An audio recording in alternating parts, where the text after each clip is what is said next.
తండ్రి, కుమారుడు, పరిశుద్ధాత్మ త్రియేక దేవుని నామం పేరట ఆమెన్. మన తండ్రి అయిన దేవుని నుండి, ప్రభు అయిన యేసు క్రీస్తు నుండి కృపా సమాధానములు మీకు కలుగును గాక.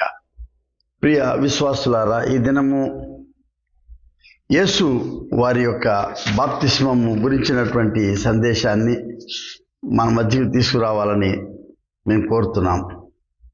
ఇదేంటంటే మన యొక్క గుర్తింపు సూచనగాను జరగనై ఉన్నటువంటి ఈ యొక్క దైవ కార్యార్థమైన పరిచర్య కొరకు యేసు బాప్తిస్మం ఎలా నమూనా కాగలిగింది అనే అంశం మీద యేసు వారి బాప్తిస్మం కలిసి ధ్యానం చేయడానికి మిమ్మల్ని ఆహ్వానిస్తున్నాను. తత్సంబంధంగా మార్కు సువార్త మొదటి అధ్యాయము 9 నుంచి 11 వచనాలు మీ కొరకు నేను చదివి వినిపిస్తాను. ఆ దినములలో యేసు గలిలయలోని నజరేతు నుండి వచ్చి యోర్దానులో యోహాను చేత బాప్తిస్మము పొందెను. వెంటనే ఆయన నీళ్ల నుండి ఒడ్డుకు వచ్చుచుండగా ఆకాశము చీల్చబడుటయు పరిశుద్ధాత్మ పావురం వలె తన మీదకి దిగివచ్చుటయు చూచెను. మరియు నీవు నా ప్రియ కుమారుడవు, నీ అందు నేను ఆనందించున్నానని ఒక శబ్దం ఆకాశం నుండి వచ్చెను. దేవునికి స్తోత్రం. ప్రార్థన చేస్తున్నాం. అతి పరిశుద్ధుడా, నిర్మలుడవు, శాశ్వతుడవు మా యేసుక్రీస్తు ప్రభు తండ్రి, నీకు వేలాది స్తోత్రాలు. ఈ నూతన సంవత్సర ఆరంభంలో మరొక విశ్రాంతి దినానని పవిత్ర వాక్య ధ్యానం చేసుకొనడానికి మేము చేరి ఉండగా, నాయన నీవు భూమిపైన మనుష్య కుమారుడిగా ప్రభవించి నాయన మనుష్యులు యొక్క దైనందిన జీవితంలో నేను కూడా ఒక భాగమని ఇదిగో ఈ బాప్తిస్మం ద్వారా నీవు నిర్ధారణ చేసినందుకు వందనాలు చెల్లిస్తున్నాం. దీనిలో ఉన్న ఆధ్యాత్మిక మర్మాలు మాకు తెలియచెప్పండి. ఈ దినము మేము వినేటటువంటిది ఒక ఆధ్యాత్మిక పరమైనటువంటి చింతనగాను ఆశగాను ఉండేదానికి మమ్మల్ని ప్రేరేపించండి. మీరే సదా మహిమ పొందుమని యేసునామం పేరట వేడుకొనుచున్నాం తండ్రి, ఆమెన్. మన ప్రభు అయిన యేసుక్రీస్తు దివ్య నామం పేరట మీ అందరికీ శుభములు, మా ఆశీస్సులు. ప్రియ విశ్వాసులారా, ప్రభు బాప్తిసం అనేటటువంటిది ఒక ప్రత్యేకమైనటువంటి ఆసక్తి కలుగు చేసేటువంటి అంశం ఇది. ఈ అంశంలో మనకు గుర్తొచ్చేటువంటిది ఏంటంటే, this is something to do with a mystery. ఎందుకు యేసు బాప్తిస్మం పొందాల్సి వచ్చింది అనేటువంటి అంశము విశ్వజనీయంగాను ఈ 2000 సంవత్సరాల చర్చలోనూ అది ఒక భాగంగా ఉంది. అది baptism of Jesus, affirmation of identity and mission అన్నారు. It's not only affirmation of identity, it is also affirmation of our faith in Christ. తర్వాత what kind of mission that we need to engage, ఏ రకమైన దైవ కార్యార్థ సేవను ప్రభు వారు పరిచయం చేశారు, అది కొనసాగించబడుతుంది అనేది కూడా ఈ ప్రత్యేకమైన ఘట్టం యేసు బాప్తిస్మం ద్వారా అంకురించబడిందని నేను నమ్ముతున్నాను. మార్కు సువార్తలోను లూకా సువార్త 3వ అధ్యాయంలో, మత్తయి సువార్త 3వ అధ్యాయంలో ఇవి పొందుపరచబడ్డాయి. ఈ ఘట్టాలు అసలు బాప్తిస్మం అనేది మనకు ఎక్కడి నుంచి వచ్చింది? ఇది యేసు వారితో ప్రారంభం కాలేదు.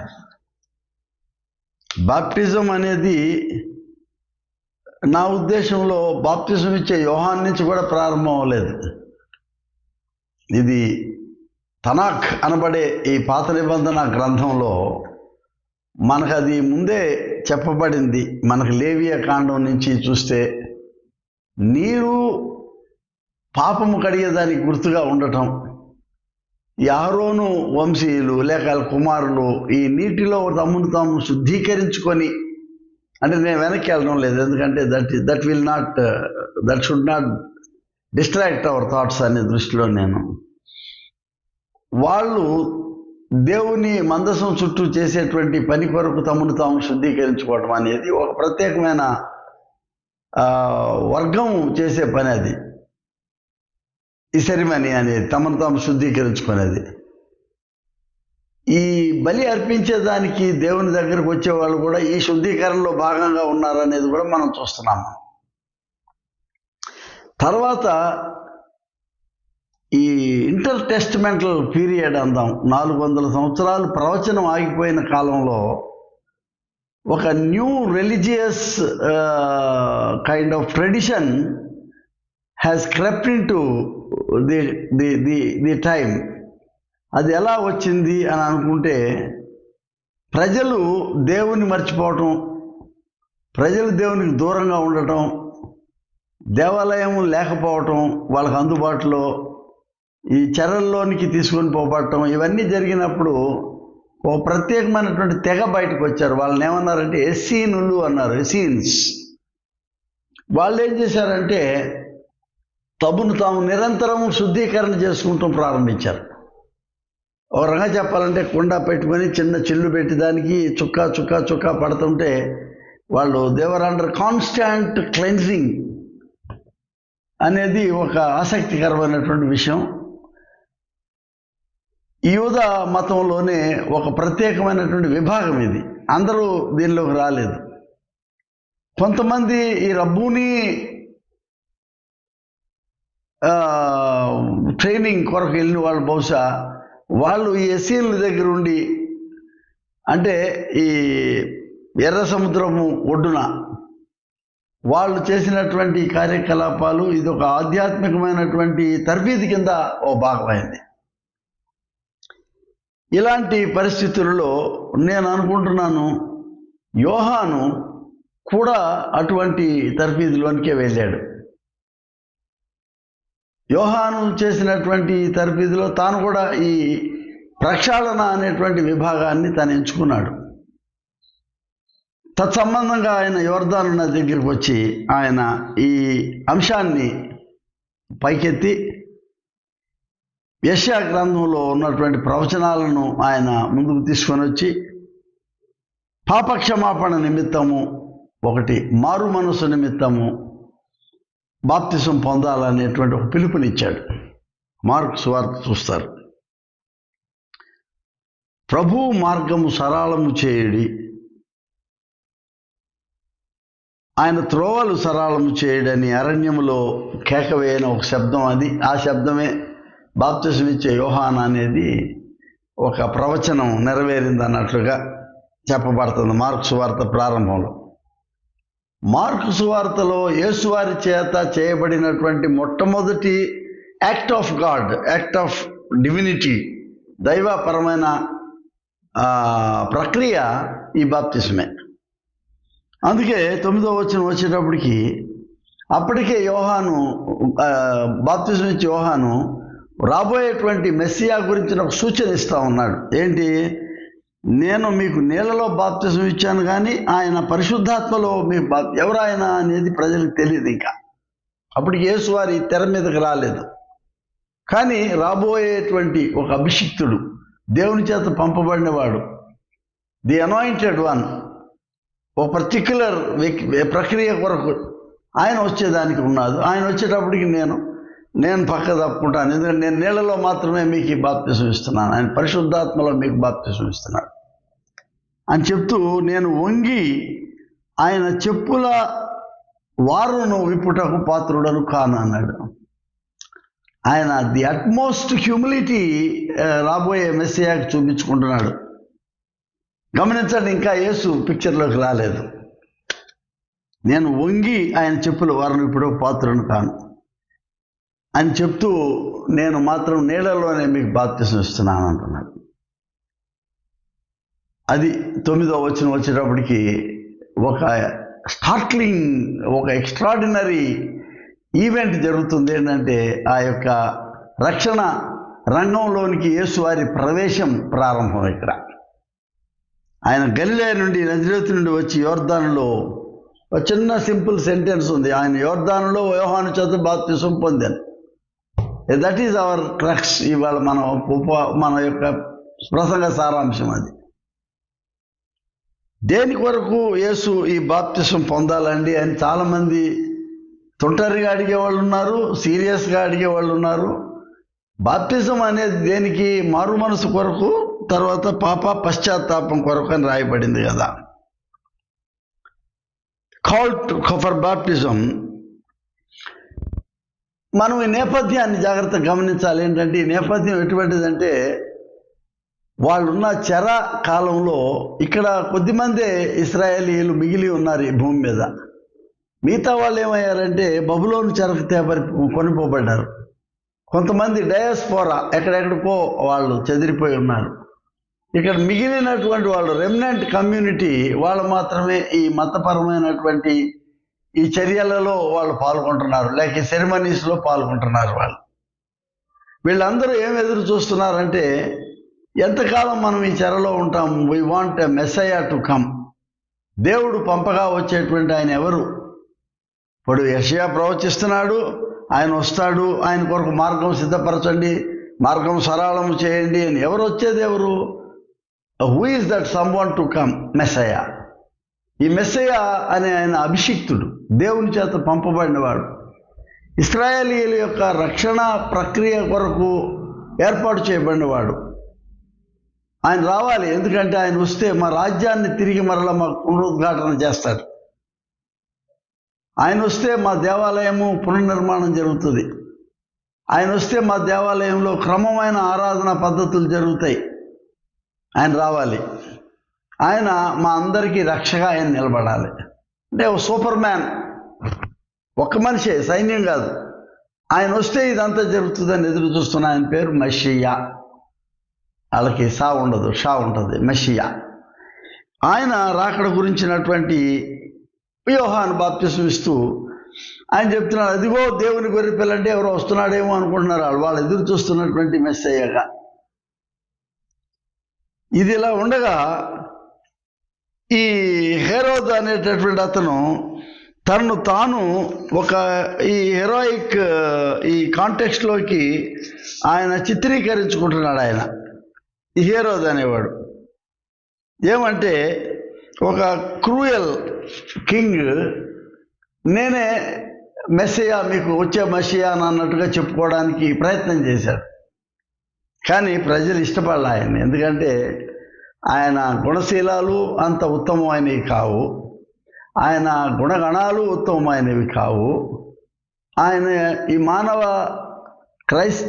ఈ యూదా జీవితంలోకి సరిపడేటటువంటి దేవుని చేత పంపబడినటువంటి ఒక ఆదర్శనీయమైన జీవితం కనబడలేదు ఆయనలో. ఈయనట మెస్సీ అవుతాడు మనకు.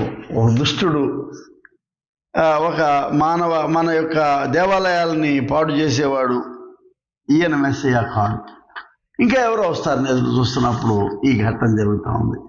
So in the context of the expectation of the Messiah to come, యేసు వారి రాకడ జరుగుతూ ఉంది. ఆయన రావడం అనేది ఆకస్మికంగా జరిగిందేం కాదు. ఇది ఎన్నో ప్రవచనాల యొక్క నెరవేర్పుగా ఆయన రావడాన్ని మనం యెషయా కానీ, ఇర్మియా కానీ, మీకా కానీ వీళ్ళందరూ చెప్పినటువంటి అనేక ప్రవచనాల నెరవేర్పుగా ఆయన రావడాన్ని మనం చూస్తున్నాం. అదే అందులో ఒక భాగం ఇది. ఇదిగో నా దూతను నీకు ముందుగా పంపుచున్నాను. దూత ఎవరు అంటే యోహాను, బాప్తిసం ఇచ్చే యోహాను. అతడు నీ మార్గం సిద్ధపరచును, ప్రభు మార్గం సిద్ధపరచుడు, ఆయన త్రోవను సరళము చేయడని అరణ్యములో కేకవేయుచున్న ఒక శబ్దం. యెషయా ప్రవచనం, యెషయా 61వ అధ్యాయంలో ఉండేటువంటి ప్రవచనం ఇక్కడ చూస్తున్నాం మనం. ఇప్పుడు వరకు nature of baptism of John the Baptist చూద్దాం. ఈ బాప్టిజం ఇచ్చే యోహాను యొక్క ఆంతర్యం దేనికి అంటే, ఒకటి అంటున్నాడు ఆయన, రండి మీకు మారు మనసు కొరకు ఆయన బాప్తిసం ఇస్తున్నాను అంటున్నాడు. ఇంకోటి పాప క్షమాపణ నిమిత్తము, వెర్స్ 4 చూద్దాం, మార్క్ 1:4. పాప క్షమాపణ, మారు మనసు, ఈ రెండు ప్రాముఖ్యమైనటువంటి ఘట్టాలు. ఒక వ్యక్తి యొక్క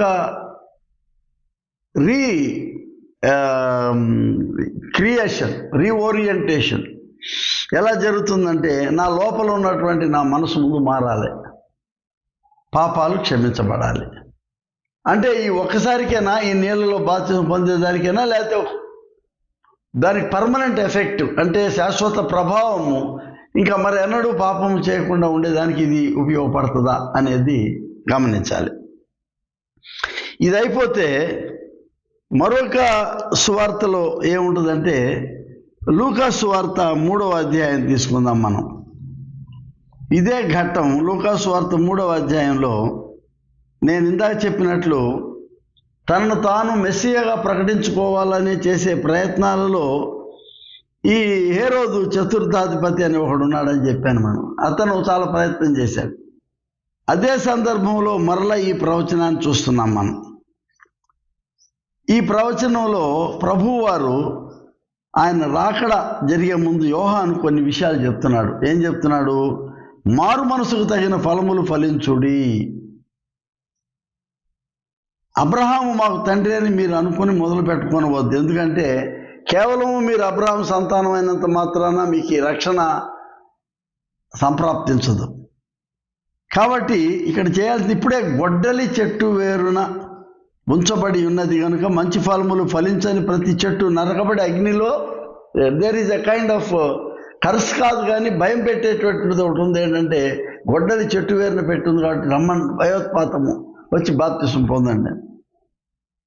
తర్వాత ఏం చెప్తున్నాడంటే ఇంకొక ఎనాలజీ 17వ వచనంలో లూకా సువార్త 3:17 ఆయన చేట ఆయన చేతిలో ఉన్నది, ఆయన తన కళ్ళమును బాగుగా శుభ్రం చేసి తన పొట్టులో గోధుమలు పోసి ఆరని అగ్నితో పొట్టు కాల్చివేయను అనేది. ఓ పక్కన కాల్చివేసే పొట్టు, ఇంకో పక్కన శుద్ధీకరించబడిన ధాన్యం. సో ఎటువైపు ఉంటారు మీరు? కాబట్టి శుద్ధీకరించబడడానికి రండి. ఈ 2 కారణాలు చెప్పాడు. ఒకటి, గొడ్డలి చెట్టు వేరనుంది, జాగ్రత్త చెట్టు నరకబడకూడదు. మీ జీవితాలు చాలా పవిత్రమైనవి.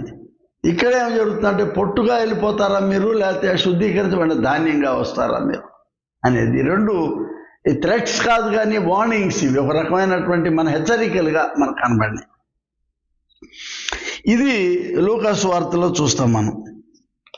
ఇందులో ఆయన ఒక మాట మనకు ముందుగానే చెప్పాడు. ఏంటంటే వాళ్ళందరూ వచ్చి అడిగారు, బోధకుడా మేము ఏం చేయాలి ఇప్పుడు అని అతను అడుగుతున్నాడు. అతను ఏది అక్కడ ఉన్నటువంటి వాళ్ళు లూకా సువార్త 3వ అధ్యాయం 12వ వచనం చూస్తే శుంకరులు బాప్తిసం పొందవచ్చి బోధకుడా మేమేమి చేయవలను అని అడుగగా అతడు మీకు నిర్ణయించిన దానికంటే ఎక్కువ తీసుకొని వద్దు అనేది. సైనికులు వచ్చి అడుగుతున్నారు మేమేమి చేయవలనని, ఎవరిని బాధ పెట్టవద్దు అని.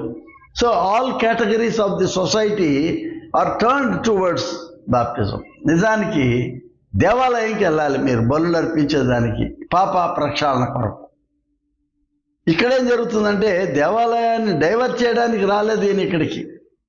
ఆల్రెడీ దేవాలయంలో ఆరాధనలు నెగ్లెక్ట్ చేయబడ్డాయి కాబట్టి దాని పవిత్రతను వీళ్ళు గమనించలేని సమయంలో it's a kind of change or changed atmosphere in the religiosity of Judaism. కాకపోతే ఇదేంటంటే ఒక వ్యక్తి పిలుస్తున్నాడు వాళ్ళని. అక్కడ గమనించారంటే మీరు ఏంటంటే శుంకరులు అంటే ట్యాక్స్ కలెక్టర్స్ వచ్చారు, ప్రభుత్వ ఉద్యోగులు, సైనికులు వచ్చారు. అంటే all classes of the community baptism ఇచ్చి యోహాన్ దగ్గరకు వచ్చేస్తున్నారు. That it's a new religious movement started with John the Baptist. అప్పుడు వాళ్ళందరూ ఏమనుకున్నారంటే ఈయన చెప్పేటువంటి ఒకవేళ ఈయనే మెస్సయ్యానా అని యోహాను వైపు చూశారు. అక్కడ ఉంటుంది 15వ వచనం. ప్రజలు కనిపెట్టుచు ఇతడు క్రీస్తు అయి ఉండునేమో అని అందరూ యోహాను గురించి తమ హృదయాల్లో అనుకుంటుండగా యోహాను అన్నాడు, మీరు అనుకుంటుంది నాకు అర్థమైంది, నేను కాదా ఆ క్రీస్తును, నేను కాదా ప్రభువును, నేను కాదా మెస్సయ్యాను, నేను కేవలం నీళ్లలో మీకు బాప్తిసం ఇచ్చి I'm only preparing you to receive the Messiah. Messiah రానై ఉన్నాడు, ఆయన నాకంటే శక్తివంతుడు, నేను వంగి ఆయన చెప్పుల వారను విప్పడానికి నేను పాత్రుడను కాను అని చెప్పేదానికి ఆయన రెడీ చేసుకొని తన మనసులో ఉన్నాడు. ఇది ఇక్కడ జరుగుతుంది. మత్తయి సువార్త it's a different context all together. మత్తయి సువార్తలో కూడాను 3వ అధ్యాయాన్ని మనం చూస్తే ఇదే మాట ఆయన చెప్తా ఉన్నాడు. నా వెనుక వచ్చేవాడు నాకంటే శక్తిమంతుడు అని చెప్తా ఉన్నాడు. అనాలజీస్ కూడా చెప్పాడు ఆయన. కాకపోతే మత్తయి ఇంకొక వర్డ్ ఎక్స్ట్రా యాడ్ చేశాడు, సర్ప సంతానమా అన్నాడు. Prophetic voice. వాళ్ళని ఒక రకం గద్దింపు ధోరణిలో, రాబో ఉగ్రత తప్పించుకున్నటకు మీకు బుద్ధి చెప్పిన వాడేవాడు, కాబట్టి రండి మారు మనస్సు తగిన ఫలములు మీరు ఫలించుడి అని చెప్తూ మళ్ళా ఇదే అనాలని చెప్తున్నాడు. ఈ మంచి చెట్టు ఉన్న ఫలాలు నరకబడకూడదు, ఎందుకంటే పనికిరాని చెట్టు అయితేనే నరకబడాలి. Are you that side or this side అని అడుగుతున్నాడు. మరలా రెండోది కూడా చెప్పాడు ఇక్కడ. ఆయన కూడా కళ్ళం బాగా శుభ్రం చేసి గోధుమలు పొట్టులో పోసి అగ్నిలో పొట్టు కాల్చి వేస్తారు. మంచి గోధుమలను శుద్ధీకరించబడిన గోధుమలు పక్కకు వస్తాయి. కాబట్టి మీరు మంచి గోధుమలుగా ఉండేవాళ్ళు అయితే, ఈ సమయంలో వాళ్ళు ఎదురు చూస్తున్నటువంటి మెస్సయా వేరు. అయితే ఇక్కడ ప్రభు వారు మెల్లగా నడుచుకుంటూ వచ్చాడు చూసాం మనం. 13వ వచనం వచ్చేటప్పటికి అప్పుడు వచ్చినటువంటి యేసు అక్కడ నిలబడగానే ఆ ప్రభు వెంటనే ఇతను యోహాన్ అంటున్నాడు, నేను నీ చేత బాప్తిసం పొందాను. పెద్ద డైలాగ్ పెట్టాడు వాళ్ళిద్దరి మధ్య. నేనేమో నీ చేత బాప్తిసం పొందాలి నేను అనుకుంటుంటే నీవేమో నా ఎద్దకు వస్తున్నావు. ఇక్కడ చూడు, నేను నువ్వు అని టు అండ్ ఫ్రో సంభాషణని యోహాన్ వర్ణిస్తున్నాడు. నేను నీ చేత బాప్తిసం పొందాలని, కానీ నీవు నా యొద్దకు వచ్చుచున్నావా అనగానే ప్రభు అంటున్నాడు, ఇప్పటికీ ఇది కానిము. నీతి యావత్తు ఇలాగూ నెరవేర్చటం మనకు ఇక్కడ ఒక న్యూ కాంటెక్స్ట్ వచ్చింది. ఇక్కడ యేసువారి రాకతో ఈ సంభాషణలో కొత్త సబ్జెక్ట్ వచ్చింది. ఏంటంటే నీతి యావత్తు అది జరగడానికి, అంటే to fulfil the righteousness of God నేను వచ్చానని ఆయన చెప్పక చెప్తున్నట్టు కనబడుతుంది. What is that righteousness of God అంటే, దేవుని నీతి ఎటువంటిదంటే ఆ దేవుడే భూమిపై మనుష్య కుమారుడిగా రావడం అనేది నేను ఎప్పుడు చెప్తున్నట్టు అద్వితీయ దైవావతరణ ద్వారా ఆయన ఏదో ఇక్కడ తన మహత్తు చూపించేదానికి కాదు, మహాత్మ్యము చూపించేదానికి కాదు, కానీ ఆయన భూమిలో మనుషులలో ఒక్కడిగా ఉంటూ సర్వ మానవాళి కొరకు తాను చేయబోయేటువంటి మహత్తరమైనటువంటి ఈ మహాయజ్ఞాన్ని సూచించేదానికి అంటున్నాడు. అది దేవుని నీతి. Not all need to suffer, not all need to sacrifice. మీరందరూ చేసేది కాదు, సర్వ మానవాళి కొరకు ఒకళ్ళు వస్తున్నారు. నేనే ఆ నీతి, దేవుని నీతిగా ఆయన వస్తున్నాడు. ఇది మనం చాలా చోట్ల మనం చూస్తాం. మన ఇర్మియా గ్రంథంలో మనం కొన్ని స్థలాల్లో చూస్తాం. ఆయన ఎవరంటే దేవుని నీతిగా ఈ లోకానికి ఆయన రావడం గురించి ఇర్మియా ప్రస్తావన చేస్తున్నాడు.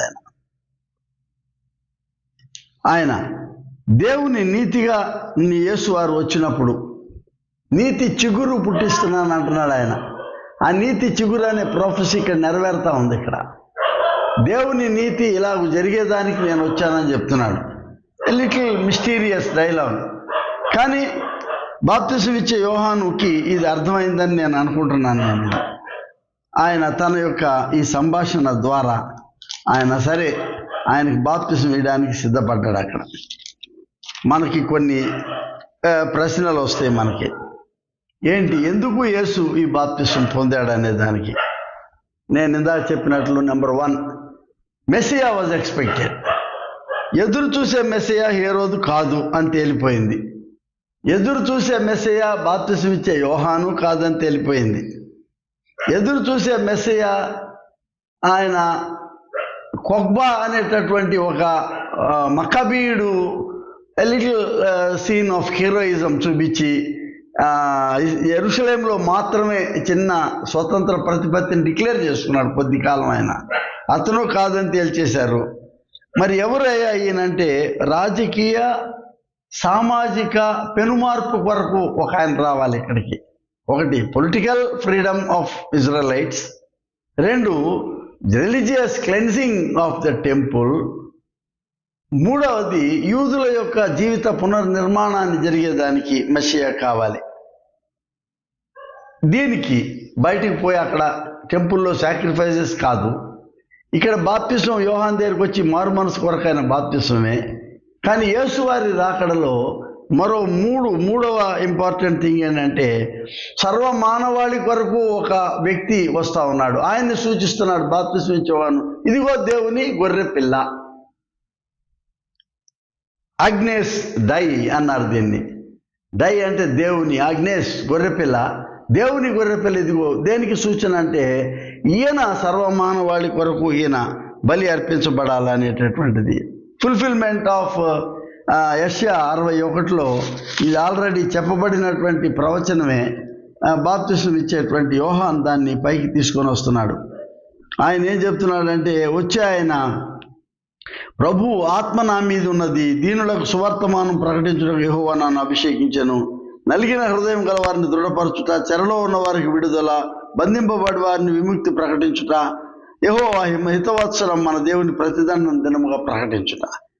ఇవన్నీ చెప్తూ ఆయన నేను అది దాని ఫుల్ఫిల్మెంట్ కింద వచ్చినట్లుగా ప్రభు వారు లోపలికి రావడానికి యోహాను సూచిస్తున్నాడు. ఇదిగో దేవుని గొర్రె పిల్ల అని సూచించాడని మనం చూస్తున్నాం. ఇది ఇంకొక ఆలోచన. మూడవది క్లెన్సింగ్ అనేది, ఈ కడగబడడం అనేటటువంటిది శరీరానికి మాత్రమే.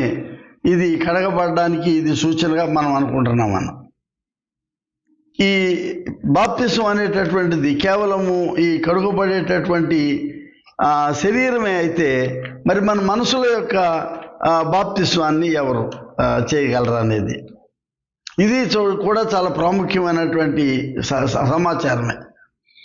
ఈ శరీరానికి కడగబడిన తర్వాత ఆత్మ కడుగుదల అనేది యూదా మతంలో కూడా ఒక ప్రాముఖ్యమైన భాగంగా యోహాని బాప్తిస్మానికి ఆయన ఆహ్వానిస్తున్నట్లు మనం చూస్తున్నాము.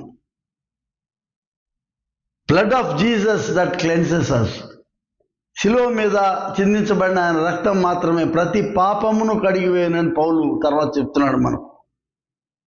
ఇది ఒక భాగం, క్లెన్సింగ్ అనేటటువంటిది, శుద్ధీకరణ.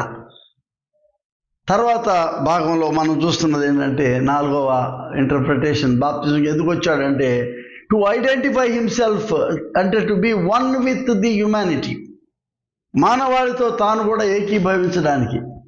ఈ మానవాళిలో నేను కూడా ఒక భాగంగా వస్తున్నాను, మీరు ఇది మనస వాచ కర్మణం, దీన్ని మీరు నమ్మాలి, దీనికి మీరు తప్పకుండా దీన్ని నమ్మేదానికి మీరు రావాలి. ఎందుకు మీరు మానవులలో ఒక భాగంగా ఈయన్ని గమనించాలి అని అంటే, ఆయన ఎక్కడో పైనుంచి ఆబ్జెక్టివ్గా దేవుడు వచ్చి ఇదంతా వేరే మతాల్లో ఉంది, అది ఆ మంత్రములు వగైరాలు మాయమైపోవడాలు ఇటువంటి అన్ని అద్భుతాలు చేయడాలు. But he has not come to perform those things. He wanted to be one with, the humanity. ఆయన మానవాళితో ఒక్కరిగా ఉండేదానికి ఆయన రావడానికి చూస్తున్నాం. ఆయన శరీరం మాత్రమే కడుగబడడం కాకుండా ఆత్మ కడుగబడేదానికి, మానవులలో నేను ఒక్కరిగా ఉన్నానని చెప్పుకునేదానికి ఆయన ఈ లోకానికి రావడాన్ని గురించిన ఆలోచనను మనం చూస్తూ ఉన్నాం. ఐడెంటిఫైయింగ్, ఇందాక మనం చెప్పుకున్నామండి, బాప్టిజం ఆఫ్ జీసస్ దేనికంటే ఎఫర్మేషన్ ఆఫ్ ఐడెంటిటీ, మానవాళితో తాను గుర్తింపు చేసుకోవడానికి, మానవుల్లో ఒక్కడిగా ఉన్నాననే గుర్తింపు చేసుకోవడం కొరకు. తర్వాత ఈ 400 సంవత్సరాలు ప్రొఫెసీ లేదు. యోహాను ఇచ్చేటటువంటి introduction to lamb of God, ఈ దేవుని గొర్రెపిల్ల పరిచయం పాత నిబంధనకి అనుసంధానంగా కనబడుతుంది. ఇదేదో అంటే ఏంటి, కొనసాగే ప్రవచనాలలో ఇది ఒక ప్రవచనంగా చెప్తా ఉన్నాడు. ఈయన రాబోయేటువంటి యేసు, ఈయన తప్పకుండాను మరి దేవుడు ఏర్పాటు చేసినటువంటిది. అప్పుడు వరకు ఏంటంటే అన్యులైన వాళ్ళు కొంతమంది యూదేతరులు వచ్చి మారు మనసు కొరకు ప్రోసెలటైజేషన్ అంటారు, అదొక భాగం. ఆ బాప్తిసం కూడా జరుగుతుంది ఇక్కడ. యేసు అన్యుడిగా రాలేదు ఇక్కడికి. మరి అట్లాంటప్పుడు యూదులకు బాప్తిసం దేనికంటే ఆత్మ శుద్ధి చేయబడడానికి, 2 దేవుని రానైన దేవుని రాజ్యం కొరకు సిద్ధపడేదానికి ఈ బాప్తిసం కొరకైన పిలుపు. 1 మారు మనసు, 2 పాప ప్రక్షాళన కొరకు ఆయన పిలుస్తున్నాడు అనేది. చివరిగా ఏంటంటే నీతి యావత్తు జరిగేదానికి అనే మాటకు ఈయన నీతి చిగురని ఇర్మియా గ్రంథంలో చెప్పబడినట్లుగా ఆయన రావటం జరిగిందని మనం నమ్ముతున్నాం. ప్రియ స్నేహితులారా, బాప్తిస్మము అనేటటువంటి ఈ ఆలోచన గురించి మనం మాట్లాడుతూ ఉన్నప్పుడు సడన్లీ ఈ బాప్తిస్మము ఆలోచనలో దేవుడు ఎందుకు ఈ ఘట్టాన్ని పరిచయం చేస్తున్నాడు అనేది, ఇది ఒక నమూనాగా ఎందుకు ఉన్నది అంటే, ఇదేనా మనం కూడా బాప్తిసం పొందేదానికి మోడలా ఇది అనేటటువంటి ప్రశ్నలు, రకరకాల ప్రశ్నలు మనకు వస్తూ ఉన్నాయి ఇక్కడ. ఈ ప్రశ్నలకు జవాబు ఏంటంటే, మన దేవాలయము మన శరీరం అంటున్నాడు పౌలు. మీరు దేవుని ఆలయం అని మీరు ఎరుగరా అనేటువంటి ప్రశ్నను ఆయన కొరింథీ పత్రికలో ఆయన అనుసంధానం సంధించి అడుగుతా ఉన్నాడు పౌలు గారు. మీరు దేవుని మందిరం అయితే చూడండి, కొరింథీ పత్రిక 2వ అధ్యాయంలో 16వ వచనం, మీరు దేవుని ఆలయమై ఉన్నారని దేవుని ఆత్మ మీలో నివసించున్నదని మీరు ఎరుగరా? ఎవడైనానో దేవుని ఆలయాన్ని పాడు చేసిన యెడల వాణ్ణి పాడు చేయను. దేవుని ఆలయము పరిశుద్ధమై ఉన్నది, కాబట్టి మీరు ఆలయం ఉన్నారు. ఈ ఆలయానికి ప్రక్షాళన కావాలి, ఈ ఆలయానికి ఒక ప్రతిష్ట కావాలి. ఈ ఆలయము ఎప్పటికప్పుడు వినూత్న పరచబడేటటువంటి ఆలయంగా మీరు ఉండాలి. కాబట్టి పౌలు కొలస్సీ పత్రికలో మరొక మాట అంటాడు, ఏంటంటే మీరు బాప్తిస్మమందు ఆయనతో కూడా పాతిపెట్టబడిన వారై ఆయన మృతులలో నుండి లేపిన దేవుని ప్రభావమందు విశ్వాసముంచడం ద్వారా ఆయనతో కూడా మీరు లేపిన రాబోయే విషయం చెప్తున్నాడు. ఏంటంటే you will be one with the new life, అంటే రిజరక్షన్ గురించిన ప్రస్తావన ఉంది ఇక్కడ. కాబట్టి బాప్తిజం మీకు దానికి సూచనగా కనబడుతుంది. You are one with the resurrected Lord. ఆయన ఉత్థానుడైన తర్వాత మహిమపరచబడినటువంటి దేవుడిగా మనం ఆయనతో పాటు ఈ ప్రక్షాళనలో ఉండి ఆయనతో జతచేర్చబడేటువంటి సమాజం ఉంటామనే ప్రామిస్ కనబడుతుంది. అదే కొలస్సీ పత్రిక 3వ అధ్యాయం 10వ వచనంలో 3వ అధ్యాయం 10వ వచనం అంటాడు, ఏలయనగా ప్రాచీన స్వభావమును దాని క్రియలతో కూడా మీరు పరిత్యజించి జ్ఞానము కలుగు నిమిత్తము దాన్ని సృష్టించిన వాని పోలిక చొప్పున నూతనపరచబడుతున్న నవీన స్వభావము మీరు ధరించుకొని ఉన్నారు. మనం నూతనపరచబడేటటువంటి ఈ స్థితిలో నవీన స్వభావాన్ని ధరించుకునే దానికి కావలసిన రీతిలో మన యొక్క జీవితాలు ఉండాలనే యొక్క ప్రస్తావన ఇక్కడ కనబడతా ఉంది. అదేంటంటే మనం నూతనపరచబడడానికి బాప్తిస్మము ఒక్క యేసు బాప్తిస్మము నమూనా మాత్రమే కాదు. అక్కడి నుంచి మనం అందరం బాప్తిజం పొందాలనే మోడల్ ఏం కాదు.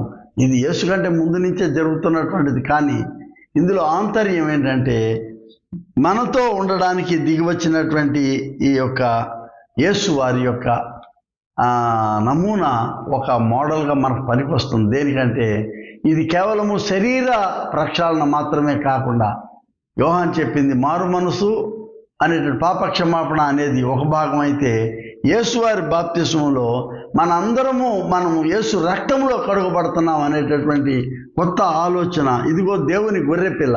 దేని కొరకు ఈ గొర్రెపిల్ల అంటే సర్వ మానవాళి కొరకు వధించబడినటువంటి గొర్రెపిల్లగా. కాబట్టి ఆయన యేసు రక్తం ప్రతి పాపము నుండి మనల్ని రక్షిస్తుందనే మాటను మనం జ్ఞాపకం చేసుకుంటాం. It's a total immersion. ఈ యొక్క ముంపుడు ద్వారా లేక చిలకరింపు అంటాము, వీటి ద్వారా నీటి మూలముగా మనం కేవలము ఇది సాంప్రదాయం అవుతుంది, ఇది ఒక సంస్కారం అయింది. కానీ ఆత్మశుద్ధి జరిగేదానికి ఆత్మవర్షం రావాలి. అందుకే పరిశుద్ధాత్మతో ఆయన మీకు బాప్తిసం ఇస్తాడు.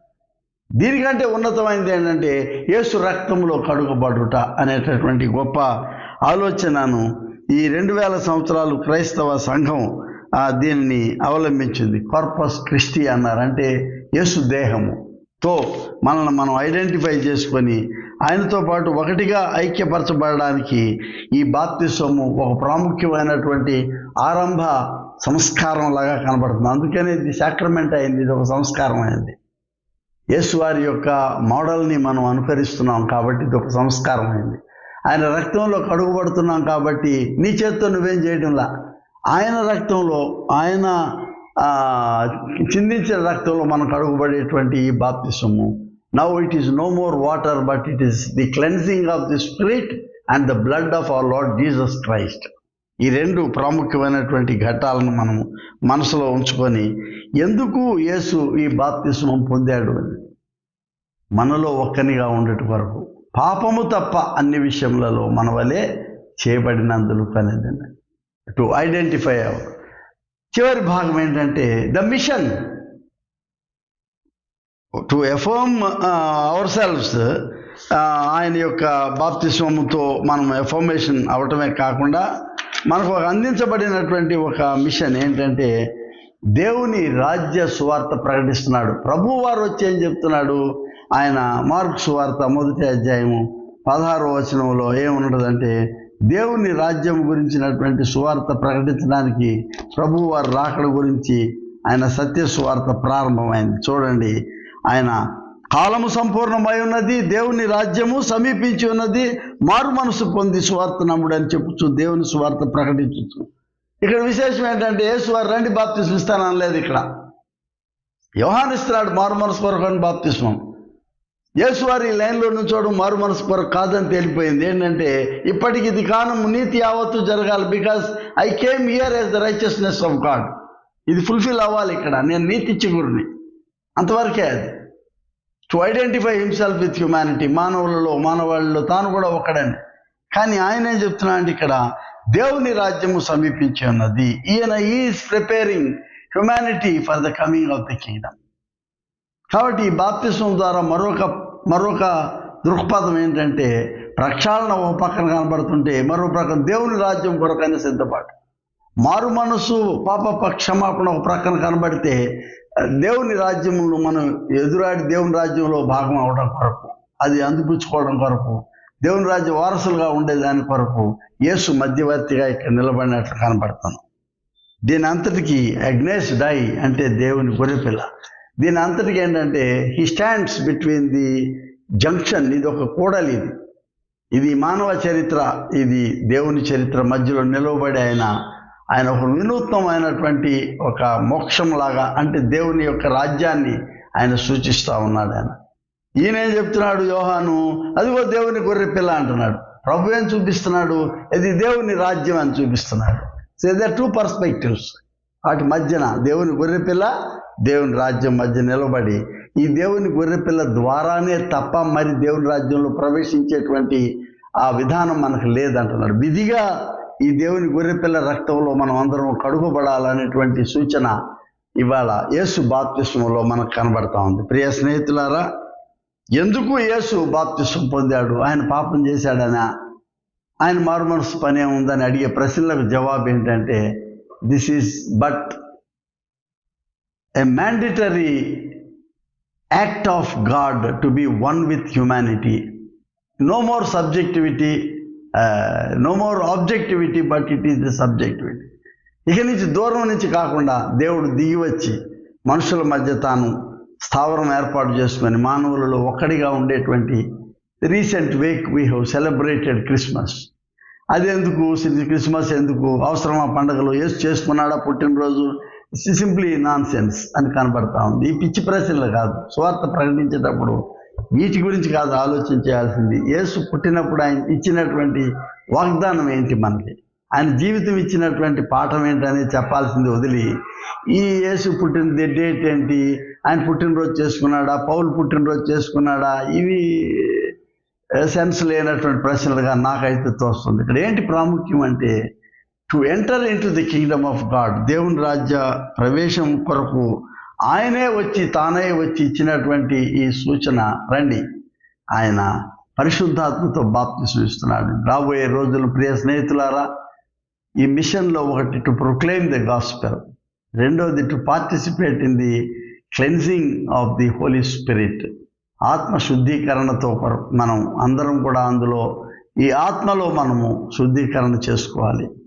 I'm not using the word charismatic, but certainly there is charis in it. Grace ఉన్నది ఇందులో. ఏంటంటే ఆయన చిందించిన రక్తంలో కడగబడమే కాకుండా ఆయన తీసుకొని వచ్చినట్టు నా ఆత్మను మీకు ఇచ్చుచున్నాను అంటున్నాడు ప్రభువారు. ఆయన శాశ్వతంగా భౌతికంగా మనతో లేకపోయినా ఆయన పరిశుద్ధాత్మగా ఆదరణకర్తగా మన మధ్య ఉంటాడనే వాగ్దానాన్ని నమ్మి ఈ సంఘం ఆ పరిశుద్ధాత్మ సంఘంగా నిలబడి ఉన్నది. ఇవాళ ఇన్ని వేల సంవత్సరాలు ఆయన లేకుండా భౌతికంగాను ఆయన పరిశుద్ధాత్మ ఉనికి ద్వారా నిలువరింపబడినటువంటి ఈ సంఘం ఇంకా ఎంతకాలం అంటూ ఆయన రాకడ వరకు ఇది నడుస్తుంది. అప్పటిదనుక దీని బలీయమైనటువంటి పునాది ఏంటంటే పరిశుద్ధాత్మలో నీవు జీవించటం, ఆయన రక్తంలో కడుగబడడం. ఈ రెండు ఒకవేళ తప్పు చెప్పారు, రాంగ్ స్టెప్స్. ముందు ఆయన రక్తంలో కడుగబడడం, తర్వాత పరిశుద్ధాత్మ ప్రోక్షణతో ఉండటం. ఇది ఆయన ఈ లోకానికి వచ్చి ఆయన బాప్తిసం పొందినటువంటి ఈ ఘట్టం యొక్క ఈ మర్మాన్ని మనకు తెలిసినంత వరకు మనం కలిసి ధ్యానం చేసుకున్నాం. Let us contemplate our thoughts. మనం కూడా బాప్తిసం పొంది ఉన్నాము, కానీ దీని తర్వాత అది it is not a past act, ఎప్పుడో జరిగిపోయినటువంటి ఒక ఘట్టం కాదు ఇది. ఈ ఆత్మ ప్రోక్షణ అనేటటువంటిది, ఆయన పవిత్ర రక్త ప్రక్షాళన అనేటువంటిది it's an on going thing. ఇది నిరంతరం కొనసాగేటటువంటి ఒక ప్రక్రియ. నీవు సమభాక్తం కొరకు వచ్చిన ప్రతిసారి ఆయన శరీర రక్తాల్లో పాల్గొనేటప్పుడు జ్ఞాపకం చేసుకోవాల్సింది ఇది. ఈ బాప్తిసం అనేటువంటిది పదే పదే నువ్వు చెరువుల దగ్గరికి, నువ్వు సముద్రాల దగ్గరికి, నదుల దగ్గరికి పోనవసరం లేదు. ఆత్మ ప్రోక్షణతో ఆయన నేను నింపుతాడు అనుకున్నప్పుడు ఆయన ఆత్మ కొరకు మనం ప్రార్థన చేయాలి. ఆత్మ నింపుదల కొరకు ప్రార్థన చేయండి. ఆత్మ ఆ ప్రభావం కొరకు ప్రార్థన చేయండి. ఆయన ఆత్మ అభిషేకం కొరకు ప్రార్థన చేస్తాం. మనం ప్రార్థన చేస్తాం. ప్రియ ప్రభువా, మీరు ఈ భూమిపైన మనుష్య కుమారుడుగా మీరు జన్మించినప్పుడు నాయన ఈ మానవ పరమైనటువంటి ఈ బాప్తిసం ఇచ్చే యోహాను ద్వారా మీరు పొందుకోవడం అనేది ఒక ప్రశ్నగా మిగిలిపోయినా దానిలో ఉన్న ఆంతర్యాన్ని గమనిస్తున్నాం. మానవాళితో నీవు తండ్రి కలిసి నేను మమేకమై ఉన్నాను అనేది పరిపూర్ణంగా చూపించుకునే దానికి ఒక నిర్ధారణగా మేము చూస్తున్నాం. అంతేకాకుండా మీరు కేవలం మారు మనసుతో పాటు కాకుండా దానికి ఇంకా మించినటువంటి రానయ్యున్న దేవుని రాజ్యం గురించిన సూచన మా హృదయాలను సంధిస్తుందని మేము నమ్మి నీకు వందనాలు చెల్లిస్తున్నాం. మేము నిరంతరము నీ ఆత్మలో, నీ యొక్క పరిశుద్ధాత్మలో కడుగుబడవలసిన వారమని, నీ ఆత్మ ప్రోక్షణ పొందుకోవలసిన వారం అనేటువంటి సూచన మాకు ఇచ్చినందుకు కూడా నీకు వందనాలు చెల్లిస్తున్నాం. ఈ నిరంతర ఆత్మ ఈ ప్రక్షాళన బాప్తిస్మము మా జీవితాలకు అనుగ్రహించి తత్సంబంధంగా మా సంఘాలను స్థిరపరచండి, మా కుటుంబాలను నిలువరింపనేయండి, మమ్మను జీవింపచేయండి. యేసునామం పేరట వేడుకొనుచున్నాం తండ్రి, ఆమెన్. మన ప్రభు అయిన యేసుక్రీస్తు కృప, తండ్రి అయిన దేవుని ప్రేమ, పరిశుద్ధాత్మ యొక్క నిత్య సహవాసము మీకు సదా తోడై ఉండును గాక. ఆమెన్.